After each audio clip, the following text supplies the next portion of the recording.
The views and opinions expressed on this show are those of the authors. Any content provided by our bloggers or authors are of their opinion and are not intended to malign any religion, ethnic group, club, organization, company, municipality, individual, or anyone or anything. He's a surgeon. He's a 100-ton boat captain. He's a lieutenant on Seaside Heights Beach Patrol in New Jersey. He's a member of the Coast Guard Auxiliary. He's Dr. Michael Kachmar. Need answers to your medical questions? We have them. Listen in to hear latest on medical topics related to all that and more. Hello, everyone. This is Dr. Michael Kachmar. Welcome to Scrubbing Up with Dr. Michael Kachmar. Today is, what's today, Jeremy? Today is the October 11th, year of our Lord, 2022. This is, I'm a board-certified reconstructive foot and ankle surgeon. I'm on staff at multiple hospitals, podiatric surgeon, reconstructive, the foot and ankle, on staff at about 5 hospitals. And this is our radio, video podcast. And it's mostly medical, political, and I'm the host, and we have the co-host, Jeremy. Hey, how you doing? Put your name up, everybody? Jeremy, so people can know. So put your name Oh, there. yeah, I never put my name up. Yeah, put Hold your on a name up. It's second. down there, third one down. There it is. So there's Jeremy. Hey. So Jeremy is the sidekick. We've been doing this for about probably like 3 years now, Jeremy. Yeah, We were on 3 years. WOBM for about 2-3 years, and we've been doing a podcast now. So we're here today, and we want to wish everyone well-being. The summer's coming to an end. Now we're into the fall, and it's kind of beautiful out, actually. Yeah, everybody's doing their Christmas countdowns now and stuff. Yeah. So we're gonna a couple things we want to talk about today. I was at there was a function. It was Sunday, and it was at the Manasquan Inlet. I'm going to show you the shirt here. Oh, yeah. So this was to Make-A-Wish Foundation to get people to donate. So here it is right here. So here's the front of the shirt. I'll put it here. So it's the Manasquan Inlet Intercoastal Tug. Yeah. And this is all the sponsors here. These are all local people that are really great. Jersey Mike's was really a big influence here. Yeah. Can we see that, Jeremy? Yeah, just hold it straight up. Straight up there. Yeah, there you So go. you have the Hawk. I was part of 94.3 The Point. Yeah, Joe and the Hawk, Leones. and the Hawk. And you got all kinds of people here. Ocean Bank. But the big ones are Jersey Mike's. Joe Leones is a local, great food. The Hawk, 105.7. The Point, 94.3. You're associated with those people, right? Yeah. And you got Surf Taco and Health Bids and a whole bunch. But this was a great charity event.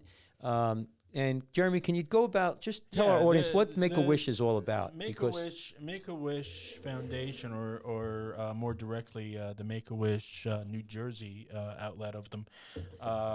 It's a wonderful charity for poor and sick children. And Make-A-Wish creates life-changing wishes for children with critical illnesses, and they seek to bring every eligible child's wish to life, because a wish is an integral part of a child's treatment journey.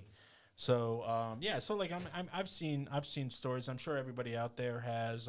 Some of you might remember the little Batman kid. He wanted to be Batman, and so they made that happen. Yeah. Other kids, they want to meet their heroes, be it a celebrity or maybe a wrestler or something like that. And Make-A-Wish makes all that possible for them. It's a wonderful charity. Well, I always remember the first one and people make jokes about it, but the first, I guess, really one was when Babe Ruth went to the kid. He was dying, and he goes, "Babe, can you hit one out?" And the whole thing is that Babe Ruth was there, and he pointed. He's got to point it out in advance, and then he hit it, and it went. So that, I don't know if that's hyperbole. I think it started. Folklore. It started there. Yeah, I think yeah, that's what yeah. it did. It started there, and it made that kid feel like $1 million.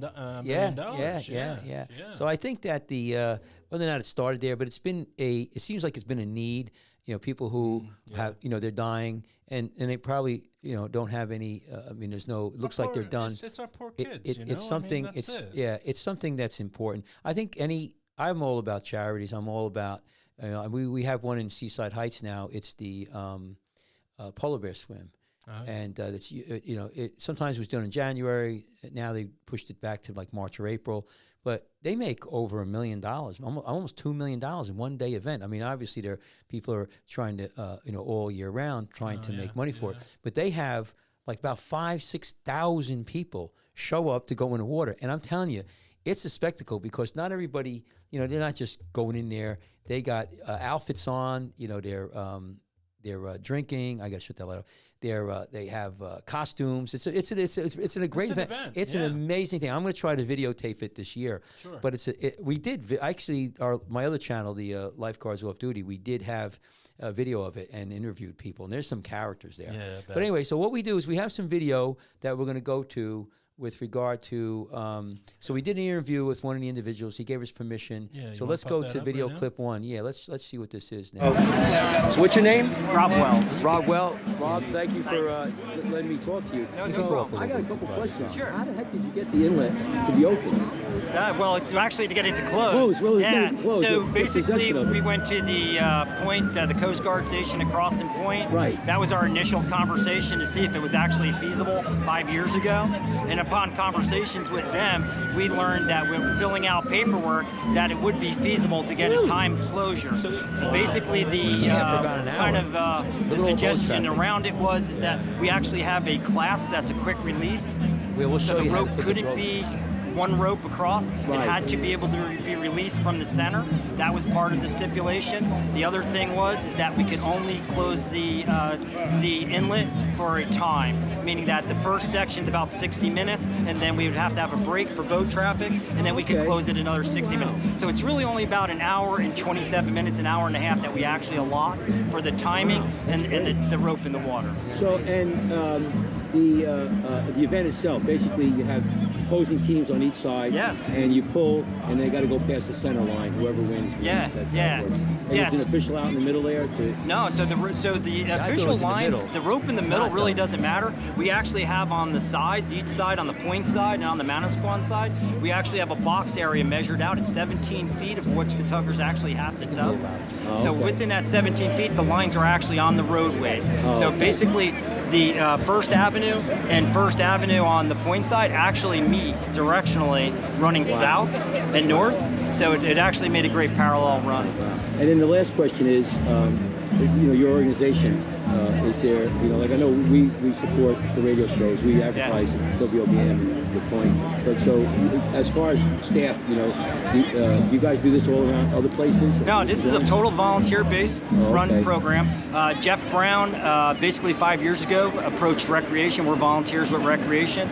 He approached Manasquan Rec with this idea of running this event. We then started to research the event. The borough of Manasquan, the town officials, and town council, and also Point Town Council thought it would be a great idea and something feasible to manage to do. So we joined partners with Recreation here on Manasquan and Point side. And the other part was Make-A-Wish Foundation. So every dime that's raised here, actually the towns give back the money for police coverage, for DPW. Wow. The expense isn't paid that way. All the money that's raised here goes to the two towns' recreation to help fund and keep the low cost for recreational activities. And then the other money that the teams are able to raise goes to the Make-A-Wish Foundation. And how much last year, what did they raise? You have any idea what they come up with numbers? It would be a guess. I don't know. Yeah. Okay, well, but it's over the years. It's been where we've split about 20,000, where they're making about 10,000. We're making about 10,000 in recreation, and Make-A-Wish has made around 10 grand. I think that's about kind of numbers. Great. Yeah. Well, I thank you for your thank you for the opportunity. I hope more people get interested in the tug. Yeah. Yeah, go back up to me, Jeremy. Yeah. So I want to make a couple points there. The Coast Guard had to sign off on this, so the Coast Guard was involved. You had to close a major inlet. There was when I got there, probably 100 boats came in. It's the height of the season for striper fishing right now in the Jersey coast. There's fish all over the place, so you got hundreds and hundreds of boats going out. And so to close the inlet, I mean, in the summertime it's pretty packed too. But even though this time it's not like, there's no boat traffic. And they what they did is they on the next scene you'll see is they actually take a rope from each side. Right. It's about I would say a 3-inch rope. It's polypropylene, so it floats. But still, the current was ripping here, and it was pulling the rope, and it took them a good 15, 20 minutes to get that rope, tow it. So let's take a look at the next scene. It'll be scene 2. And this is the rope being put out. So here they're Like I said, when it's stretched out, they said it's like... you could lower the volume. So now they're throwing it. He messed up on that one. Yeah. So now look at the current. I don't know if you could feel it. You can see the currents going from the right to the left. It's howling out. The ocean is in the foreground. That's the ocean out there. So land and inside is to your right. The boat is trying to go against the current. So here he throws that. So that's one side, right? And they hook it up, and they're going to try to grab it. And you can see it's a pretty thick rope. And I'm like, I really doubted that they were going to be able to get this thing across, because the current was whipping, and the wind was blowing. Well, you can just see how that boat is being affected by it. The current and all that. Yeah. And no, that's is that you? Yeah, that was me. So what So here now on the other side, they're throwing another rope on the other side, and they're going to try to come to the middle. And they're going to connect them. Yeah, in go a the little center, bit. right? Go a little bit faster through here. Just time. Yeah, keep going. And so now you can see they're trying to. There's the two boats meeting. Well, I don't know if they both have it yet. Just go a little bit more. Yeah, keep going. Okay. Right about there. Let's just see. So now look at the rope, how it's bowing out there. It's really getting thrown out really far. And the current is just whipping. So here we go. And you could go fast forward a little bit. And see the boat in the middle? There's a boat in the middle right there, the one that's right there. They actually have the line on the front of the boat. You can't see it, and he's pulling both. So he's the middle part, and he's pulling it. So they got a from each side, they got the rope, a line, if you want to call it line. Yeah. And they're trying to now get it out of the water. They actually got it to the point where it got out of water. Watch, there'll be a point where it springs up. And it's an amazing. I didn't think they were going to do it. This took, I'm telling you, at least 20 minutes. So wait to the end here. You'll see it. It will actually come out of the water. And they're pulling it. So they finally put a truck there. So here it is here. And let's see if you can see it come out of the water. It may be hard to see. Hang on. Too bad we can't zoom in on this. I should have zoomed this in before we did it. But that's the problem with the GoPro, It's a great camera, but it doesn't have a distance lens. So here you go, Jeremy. I don't know if you can see it right here, but it's just about, you can't see it. If it pops out. So there's the end of the rope. Now watch, it's going to spring right. Oh, wait a minute, we're not going to get it. They did. So they actually had it. Once they got above the water, you go back to me again. Once they got above the water, things were fine, and then they started the tug. So there was a lot of different people. There was the lifeguards, Manasquan lifeguards. There was the fire department. So Jeremy, you weren't there. I'm surprised you weren't there. You didn't go with WOBM. All right, so let's go to the third clip. Let's try the third clip now. That one right there. No, third clip. No, right there. Yeah. So here they are here, and you could go a little bit ahead here. So everybody's getting ready. Mm-hmm. And wait till go a little bit until they do it. So now they're going to shoot a flare up, and then they start pulling. Wait. Oh, come on. Yeah, it's going to happen right now soon. So you wait. It was a beautiful day. Look how beautiful it is. There was a lot of people. There was all kinds of vendors there, and there was a lot of things that people were selling. I'm very sure it was more than $10,000. I think that was, there you go. So look. So they're pulling. Isn't that great? Okay. So they're pulling, and they're trying. So look at that. I don't see you there, Jeremy. That's usually my usual hangout spot too. So here they go. They're trying real hard, and now remember, there's people. This rope goes across the inlet, and then they got pulled, and then the other side is pulling. It's pretty. You can't see them either. There's you can't see anything. You can't see them across the way. Right.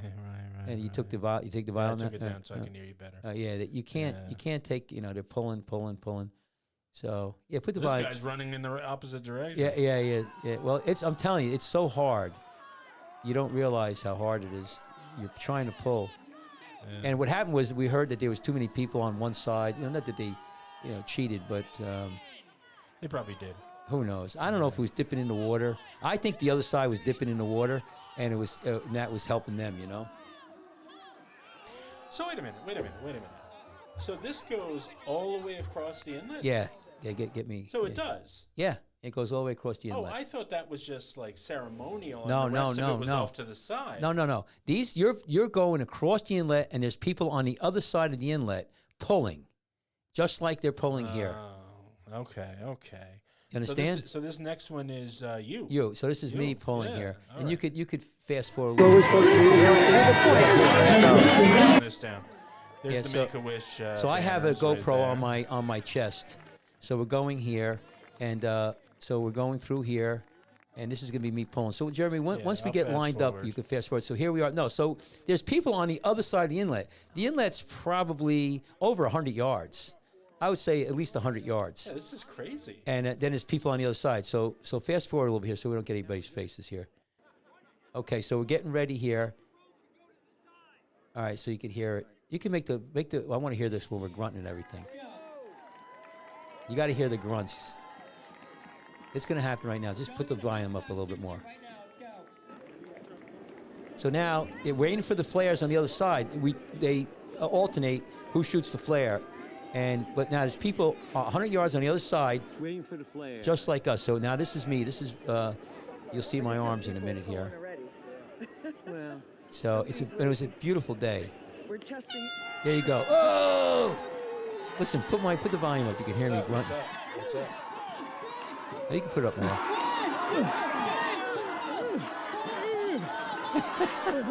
That's,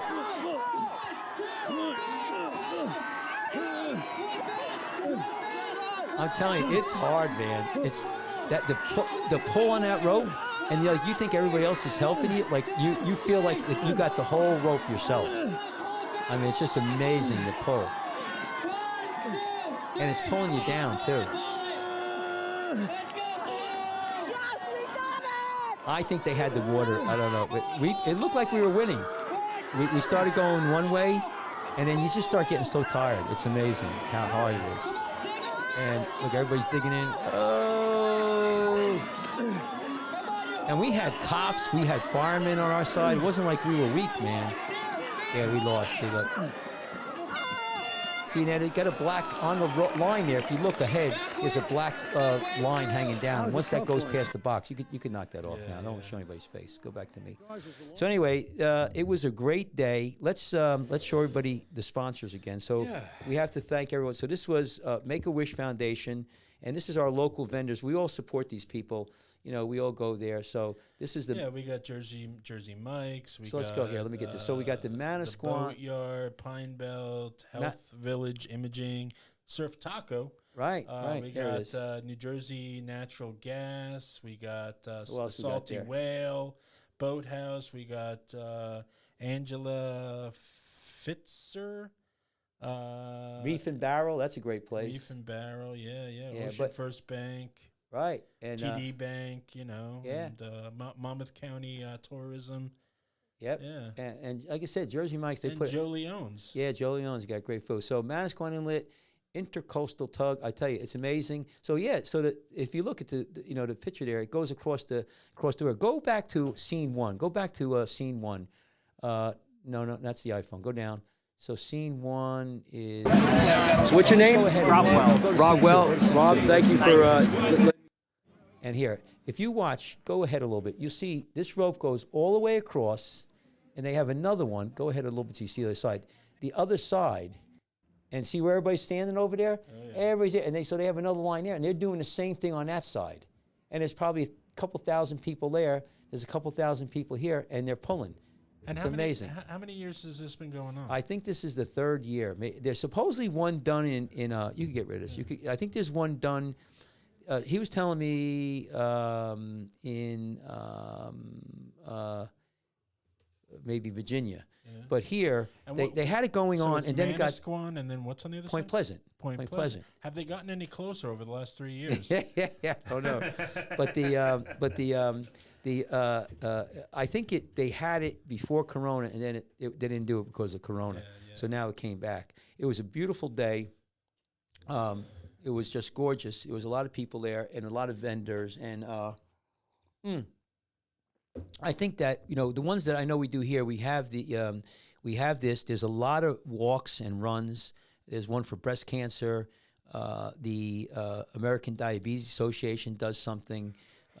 There's a run for diabetes. You know, we have a lot of stuff down the shore here that we raise a lot of money. You know, United States, Jeremy, in the world, there's nobody who gives more money than the United States. And I don't know if China or Europeans even have the level of charity that we do in this country. You know, there's the Western, especially in the United States. I mean, you think about like the colleges. If you take all the colleges in the United States, I think the average amount of money they get per year is like $40 billion. Wow. Not million, billion. I mean, you know, people die or they give you know, money away. So you're talking a huge amount of money, huge to the state, just to charities. I know that when I go to Diabetes Association galas, there's people who donate $100,000. They have you know, at the end donate. You know, do you like a gala? Yeah, yeah. But it's amazing. You know, 50,000, 20,000. You know, I mean, you got 4, 5, 6 people, 100,000. That's not on top of the sponsorship that they did. And then, you know, 50,000. There might be 20 people giving 50,000. It's amazing how much money they raise. So it's a great thing. I think that you know, we should be happy about it. There's a couple things that. So anyway, that's what we did this weekend. It was really nice, and I think people should you know, think about being charitable. There's a few things that are going on with medicine right now that I wanted to talk about. In the news, one of the things that, and I hate to be, you know, a downer, but the drug addiction is getting worse and worse. I have a sheriff's officer who's going to come in here, want to talk to us. He just grabbed a hold of me the other day. He says the amount of drug overdoses in this area and all across the country are out of control, and it's mostly fentanyl. And we talked about this our last time, fentanyl with the kids. And now they look like candy. Those Smarties candies that are, you know, wrapped up in the plastic. You know, they're all stacked up on top of each other. So why is it? Question, Jeremy. Excuse me, I was just getting over a little cold. Why is it? It went when Trump was in office. I mean, it started going down. Why is it elevated now, Jeremy? Well, you just answered your own question. Why? Why? Yeah, no, you just answered your own question because Trump's not in office. It's coming through. It's coming through the border. They changed everything. They opened up those borders wide, didn't they? Right now, New York City, the mayor today was bitching that he has so many people coming into New York City, and not from Governor DeSantis. There are some from Texas, but it's the federal government themselves dropping these. And it was unaccompanied they're teenage boys. They're trying to pad Democratic states with what they think are going to be new voters, and I think they're going to be, you know, very disappointed come voting time. I don't know what their strategy, but I can tell you right now, what's happening is the fact is, you're getting these people are coming here, and I'm not saying they're bad people, but I mean, very sure that any population, you know, there's certain people that are you know, when you definition of bad or good, I see them. We see them on the beach. I see them in the emergency rooms. They don't speak a lick of English, not a bit. A lot of them have no education, third grade education maybe. They never driven a car. They have, you know, as they're laborers. They're not, you know, they don't have any skill sets other than, and a lot of them are young, you know, military age men. So I don't know, you know, maybe we're going to have a war and they'll draft all these guys. But my point is, you're inundating the system. But let's just say that we want immigration. You know, we want it legally. We talked about this multiple times on the show. But what's happening is, to be consistent with our discussion today, is that there's a ton of drugs coming in with these people. Yeah. A ton of fentanyl. These people are crossing over our borders unvetted. Right. Unvetted completely. No. So we don't know what they're carrying. We don't know, you know, what germs they're carrying too. We don't know anything about these people, but we're letting them all in. We're supplying them with goods, and we're even sending them out to different homes that they can live in all across the country. You know, except Martha's Vineyard. They're not allowed there. No, you can't. They had a they had a crisis. They called the National Guard out on them. 7 hours is about as much as you're going to get. Yeah. That's the only place you can't go. And but that's the thing though. For if any of us wanted to go to Martha's Vineyard, we'd only be able to stay there for about 7 hours. Yeah, then they'd have us moved off. You know, but that's the only place. Anywhere else in the United States, and that's the whole thing about the elites in this country and the people. They're not required or exposed to their own policies. You know, they don't have to deal with it. I deal with it in the emergency room. I got people who are, 32-year-old immigrant who is insulin dependent diabetic, and we see this. And I see it on the beach where they don't speak English. They don't. They're bad people, but you cannot flood the zone with people who are not vetted, who are not, given education, learn English. People think that when we complain about the border crisis and all of that, that we are calling everybody that's crossing over horrible people. No, that's they're all not good what people. We're saying. We're not saying that at all. 99% of them are good. But we don't know how many are bad, and that's the problem. How many people are bringing these illegal substances over to make a bundle over here in the States? Right. Right.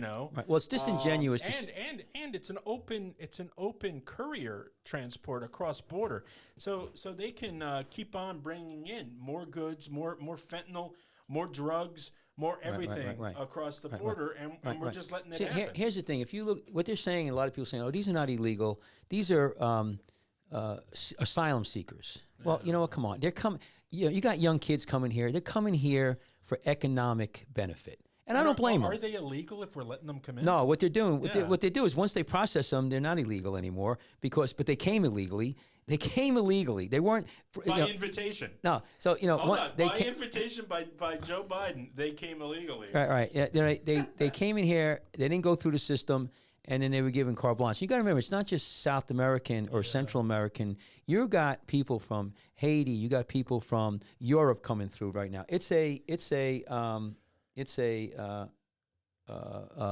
It's what do you call it? It's all unvented and from all around the world. Yeah. But my point of getting is that we're seeing it. I'm seeing it on the ground. I don't care what your politics is. The death rate, the amount of kids and people dying from fentanyl drug overdose is exploding. It's exploding like never before. I bet you it's going to be about 120,000. It was, creeping up. It was 60,000, 70,000. I remember Barack Obama, they had open borders, the same stuff, and started getting more and more and more.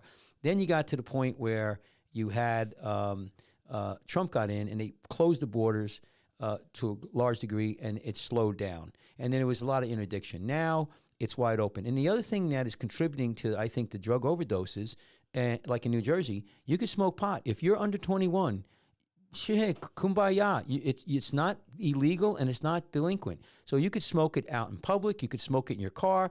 And you got kids who are, 13, 14, 15, smoking powerful, powerful drug. I don't care what anybody says. Marijuana has, if you smoke it, you got the same carcinogenic potential, the studies I read, than as you do with cigarette smoking. And I think psychologically, it's a powerful drug. And these kids, I think, is a gateway drug. Again, that's my opinion. We're pundits. I'm a foot and ankle surgeon. Am I addiction doctor? No. Am I a psychiatrist, psychologist? No. But I can tell you right now, I've been on the earth for 65 years, and I see what I see. I sing what I say. I say what I sing, and I know what I know. And I see things, and I see it. And a lot of these kids are screwed up, and we're legalizing it. For what reason? To make money. Yeah. And who's making the money? Who's making the money off? I'm not making the money off selling drugs. Anyway, you got the fentanyl thing I wanted to say. The other thing we're seeing right now, and I got this from personal communication from my brother is a lineman who does with the telephone poles, when they fall down. It's the high tension wires. And also my police officer buddies. Again, they're seeing so many people, combination of texting with their phone and stoned out of their mind, crashing into poles, accidents. It's terrible. And here's the other thing too. You come to the United States, New Jersey and New York. You get a driver's license, so you could be an immigrant. I don't want because now we don't know what to say. Illegal immigrant. You could be an immigrant here, never drove a car. You get a driver's license. You got to take a bonehead test, and you're driving. You never drove a car before. You're 32 years old, come from Central America. You never drove a car, maybe, and they're driving cars. And so you have to be careful about all this. I see. So my friends are telling me, the domestics, the burden on the system. So again, New York City, who been for 2 years saying we want, we're a sanctuary city. Bring all your people here. Now he's bitching the mayor that their shelters are closed. They don't have enough shelters. So what are they going to do? I don't get what I don't get these people. Where is this? New York City. The mayor of New York City. He was just on TV yesterday or today, because there was just another busload of people came up. They were unaccompanied teenagers. So the federal government is sending buses. It wasn't just DeSantis. Just so you understand, federal government's flying them, busing them all around the country. They're coming in on the border. The federal government is pushing them out. Right. And then also, DeSantis and Abbott have been doing that also. They're coming to New Jersey. They're coming to Jersey City. They're coming to Philadelphia. They're just, and the people have to absorb them. They're putting them in shelters. They're all going to get welfare. They need a cell phone. They need a place to live. They don't speak English. A lot of them have, tuberculosis or diabetes. They need medical treatment. And, where are we going with this? And right now, how many millions? They're talking right now, since Joe Biden's been in, maybe 2 million people have come in illegal, maybe 3 million. That's crazy. Yeah. So I just want to say though, is that your Democrats, Republicans, conservatives, left, it's your kids dying. These kids are dying. Yeah. And the suicide rate, just look how many. Just every time you turn around, there's the suicide rate is going up and up and up and up and up. And a lot of these people who OD on drugs are killing themselves. It's suicide. It's not a mistake. They didn't want to live anymore. We are in a big trouble in this country, and I keep on saying it. And I don't want to be a Debbie downer, but we need to get back to religion. We need to be more look at Christ. And stop what we are doing. We're worried about, and I know this thing in Ukraine and in Russia, which is another thing. I've been through Vietnam War. I was a young kid. I read history. Everybody I hear is talking like we could have nuclear war. The rhetoric should be, why? Remember we talked about this how many years? A year ago. Why are we talking about peace? Why can't we? It's. I remember John Lennon. Now used to give peace a chance. Give peace a chance. I hear none of these people talking about peace. No. Like we got to destroy Putin in Russia because it's easier. It's easier to think that way. Our brains go that way so naturally. But it takes effort to put your mind and think about better things like in Christ and in church and stuff like that. But people don't want that. Listen, I don't know. People don't want it because it's easy. They always take the easier path, don't they? I don't know the politics. I'm not following the Ukraine thing. I see people getting killed. It's terrible. But when I don't see anybody. Every time I look on the news, we're crazy. We're going towards this flying down the road, and I'm like, well, why don't we slow down a little bit? I don't know. I can't believe that this day and age we have to be having fights. Why can't we, make nice? And I just don't get it. I think we got to start picking better people to put in power. That's it. Well, because you start, we don't think about this stuff. We base our votes on surface shit. We know very little about Joe Biden, but we want this orange man out of the office, or we know a little about this, or we just read headlines and we think that educates us enough where we can make these smart decisions when it's time to go into the voting box. But unfortunately, no, you have to do a little bit more. You have to do your research, find out what's right for you, what's right for your family, your own personal belief system. And then only then do you go to the voting box and you make your vote count. Okay, but we don't do that. When I was a kid, they used to say that to us all the time. Your vote counts. It means so much. Now I feel like it doesn't mean anything. Yeah. We have to get back to that. Yeah. We have to start thinking about our children again. It used to be, again, back in the day. And I said this again on the show. We used to say, it's 10 o'clock. Do you know where your children is? Don't take drugs. These were things that were so beaten into us. They were on our TVs. They were taught in school. All of that jazz. So when we grew up, we brought that knowledge with us, and I got to tell you something. I've smoked pot. I've never done anything else. Right. Because I watched my assemblies at school where they told us all the horror stories. They brought cops in. That is what we need to get back to, is working hard to start teaching ourselves again the right and wrong ways of doing things, because we're lost. Right. And right, we're just jumbling around, well, bumping into each other. I could tell you, and we're gonna have a short show today, but I wanted to put this thing out because I'm watching the statistics and the CDC, and people could go look, and you may say, "Oh, you're wrong, Mike. It's for other reasons." Well, I can tell you right now, people hate when I say this, but if Trump was president right now, we wouldn't have a war. The stock market wouldn't be crashing. We wouldn't have the drug problem that we have right now. And why do you think they're making it so difficult, and they're trying with all of their might to make sure that Trump cannot run again, because they have destabilized all of the stability he put into place for our country, and to move it towards this special communist agenda? Call it what you will. We've all got names for it. I say it's communism. You might call it something else. It all sucks, and that doesn't change, okay?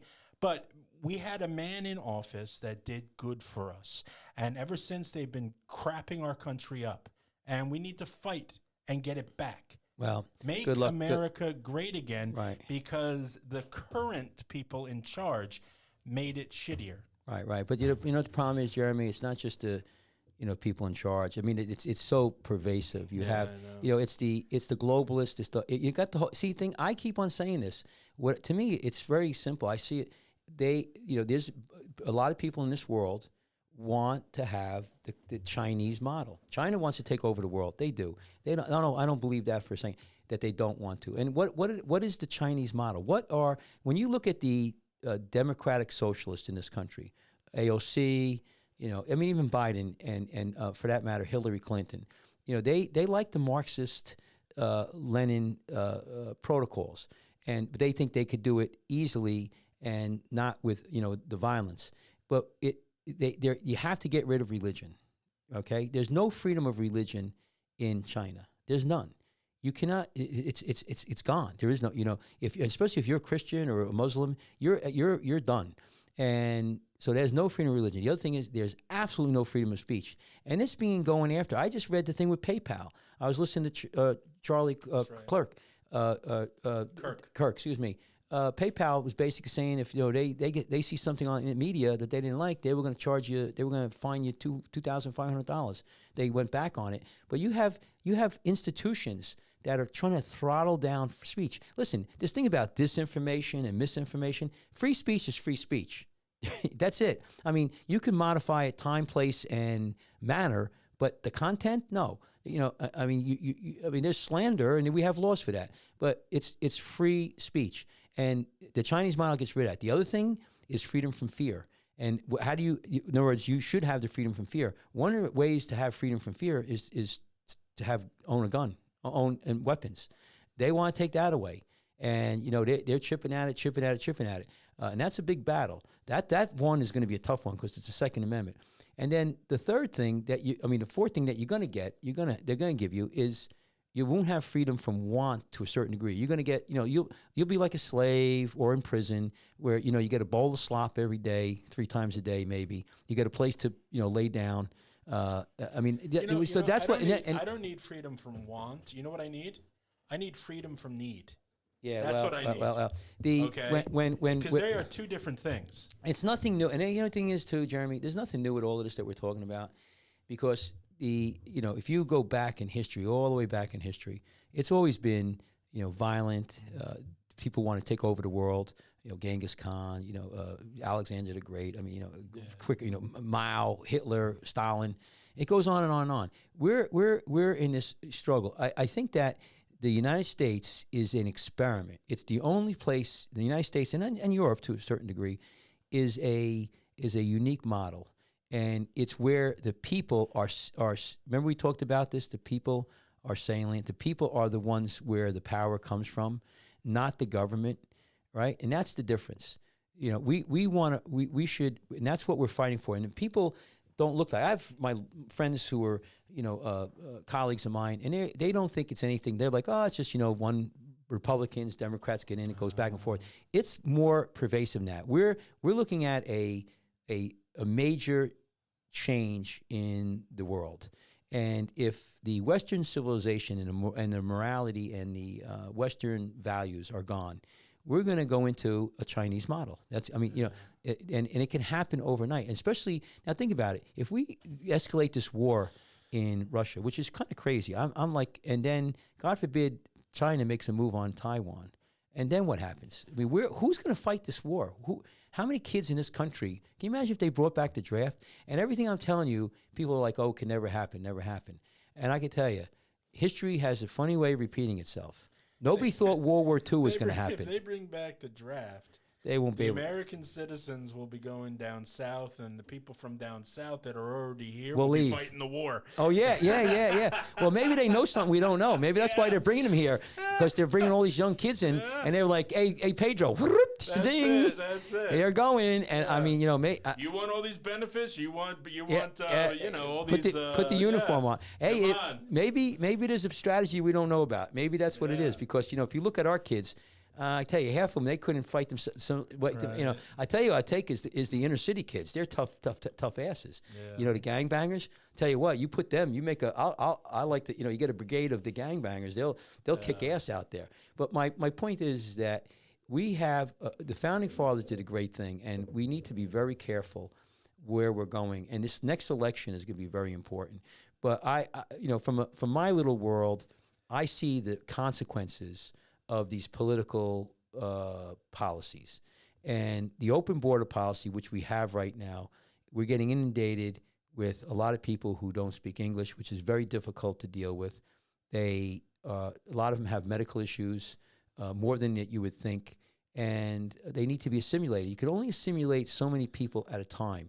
3-4 million people in a 2-year period is way too much. It clogs the system up. It's going to hurt the system. I have no problems with immigration. My grandfather came over from Europe, and most people in this country, they that's what happened. And I think it's a good thing. But it needs to be, like you said, Ellis Island. Well, where's Ellis? Ellis Island. If you came over here and you were sick, they sent you back. Yeah. We there is no filters right now, so that's not good. I just want to throw it out at people, and especially people who are maybe Democrats or things were so much easier when a people didn't realize just like all the rights that they have. Like back then, if you came over and you were sick, hey, back you go. Right now, it's just like, what? No, I have the right, and I don't have the right to do this, and I have the right. If they listened more and if they obeyed some of the rules a little bit more, I don't know if things would be better. No. Listen, this is policy. I just want to finish this up and saying that you better watch with your kids, because the other thing I just read, there's a lawsuit against Amazon. Two kids bought a kit on Amazon to kill themselves. It was a suicide kit. It was some kind of chemical, and so they're suing Amazon, and you got to be careful. The kids today could order these pills. Yeah, but you honestly don't need to order anything on Amazon. Just swallow liquid Drano. No, don't say that. But my point is that they put it on Amazon, and Amazon's the problem. These kids are the problem, okay? And their parents are the problem. And this is what I was talking about earlier. Our brains are not in where we got to be protecting our children, teaching our children the right ways. Right. No. Now they've got access to their freaking phones, and they've got access to the internet constantly. Yeah. And I'm going to do this and that. It's just so wrong. Take them away. Let them play outside a little bit. They get too rough, you punish them. And that's it. Yeah. I think they're getting influenced a lot on the internet. You're absolutely right. Yeah. And there's a lot of bad actors out there. But our politics right now, you talk about disinformation. I mean, I'm watching this stuff about, I'm not heavy duty, but the laptop, Biden's son, and the corruption, and I got a bunch of books. We're going to start talking about these books. I know you don't want to talk about more about surgery, but I want to. I just finished a book with Victor Davis Hanson, Dying Citizen. My point about is that there are consequences for the people you bring in and you vote for. It's not just superficial changes that you're going to see. And I have people who tell me, I'm not going to vote because it doesn't matter. Well, let me tell you something, it does matter. And we're hurtling towards a very dangerous situation. And people are going, when it happens, it's too late. And right now, I've been talking about this drug overdose thing. I mean, these are kids every year. Think about it, Jeremy. We see, in a hospital, there's about gun deaths. There's about 45,000 gun deaths. And people are worried. And most of that is self-inflicted suicides. But 120,000, 110, 120,000 drug overdoses. That's twice as many as gun deaths. So you're worried about gun. I'm worried. The drugs is what is. I just keep banging the drum about it, guys. Be careful with your kids. Try to get them into therapy. Get them off the phone. Get them into athletics, like you said. And I don't know what to tell people when these kids get depressed. But, they turn around and look at the football players, and it goes on and on and on and on. No, but the reason why these sports and the reason why all these things are put into place, karate, you name it, is to teach kids discipline, okay? Mm-hmm. That's why we sent them to do those things as parents, and our parents sent us. Mm-hmm. There's Boy Scouts, there's Girl Scouts, Brownies, Cub Scouts, start them young. With good morals and stuff like that. But these institutions are put into place to teach our children to be good little boys and good little girls. And that's what we need to do more of. Yes. Well, we should be praying, Yeah. I think that, we're a Christian based radio station here, and I think that's where you're going to find your salvation, not in the government, not in drugs, and not on the internet for sure. Sure. So, Jeremy, you're going to do, let me see, today is Tuesday, so we'll probably do a show Friday. We're going to start beefing up the shows. Yeah. We might do one on Saturday. You got Dr. Jasper on Saturday, you think? And Barbara. Barbara. No, I don't have Jasper. I have Barbara. Okay, Barbara. That's Radio Free Tom's River with Dr. Barbara Schneider. Yeah, Radio Free America. Definitely watch that. We have my other channel is Scrubbing Up with Dr. Michael Kachmar. It's a little bit lighter show, but it's actually pretty good. It's lifeguarding. And Jeremy, anything else you want to throw out there? No, please show tolerance and be kind to each other. We need it more than ever. Right. How about our email address, Jeremy? Put our email. So if you guys want to send us an email, it's drkachmar@icloud.com. There it is, drkachmar@icloud.com. And then if you want to go to our webpage, it's Jersey Shore Foot and Leg Center.com. And there it is, Jersey Shore Foot and Leg Center.com. There's a lot of medical information there. And again, I'm a board certified reconstructive foot and ankle surgeon, but I'm on practice in multiple hospitals. You come and see us, especially for second opinion. Before you have surgery, don't have surgery without getting a second opinion. Let me repeat that. Do not have surgery without a second opinion or a third one. Anyway, thank you, everyone, and have a nice day. And stay safe. Huh? That's it. All Take right. care, everybody.